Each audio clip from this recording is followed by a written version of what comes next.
నేను చేశాం. జూనియర్ ఎన్టీఆర్ రాజకీయాలకి కంప్లీట్ గా దూరంగా ఉంటున్నారు. రాజకీయ పార్టీల్లో కానీ రాజకీయ నాయకులు కానీ పరస్పర ఆరోపణల విషయంలో లేదంటే పార్టీల పరంగా అమలు చేస్తున్నట్టు విధానపరమైన అంశాల మీద కానీ ఎలాంటి జోక్యం చేసుకోవట్లేదు. దాదాపుగా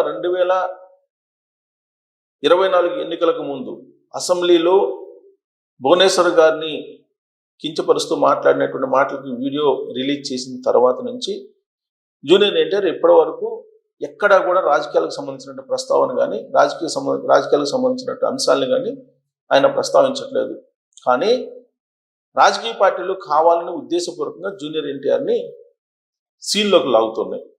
ఏ రాజకీయ పార్టీలు అని అంటే వైఎస్ఆర్ కాంగ్రెస్ పార్టీ, ప్రత్యేకించి వైఎస్ఆర్ కాంగ్రెస్ పార్టీ అల్లు అర్జున్ని మెగా ఫ్యామిలీ నుంచి దూరం చేసి వైఎస్ఆర్ కాంగ్రెస్ పార్టీకి సంబంధించినటువంటి సానుభూతి ఫ్యామిలీగా అల్లు ఫ్యామిలీని అలా చూపించగలిగింది సమాజానికి.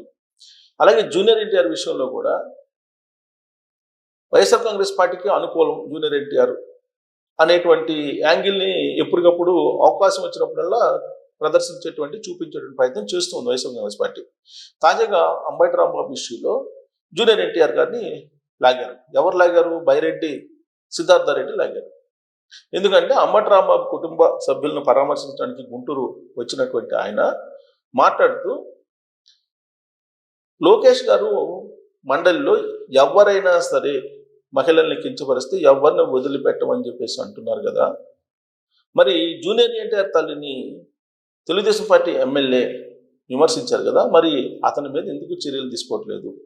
ఇప్పుడు అంబటి రాంబాబు గారిని జైల్లో పెట్టారు కదా, మరి అదేవిధంగా ఆ ఎమ్మెల్యేని కూడా ఎందుకు జైల్లో పెట్టలేదు అనేటువంటి ప్రశ్న వేస్తూ జూనియర్ ఎన్టీఆర్ వైఎస్ఆర్ కాంగ్రెస్ పార్టీ సింపథైజరు లేదంటే వైఎస్ఆర్ కాంగ్రెస్ పార్టీ మనిషి అనేటువంటి ఒక అభిప్రాయాన్ని వైఎస్ఆర్ కాంగ్రెస్ పార్టీ తెర మీద తీసుకొస్తుంది.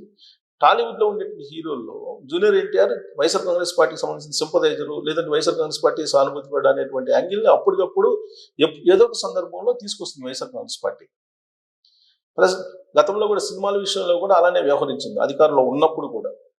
ఇప్పుడు తాజాగా అంబటి రాంబాబు ఇష్యూ రావడంతో బైరెడ్డి సిద్ధార్థ రెడ్డి జూనియర్ ఎన్టీఆర్ని వైఎస్ఆర్ కాంగ్రెస్ పార్టీలోకి లాగాడు.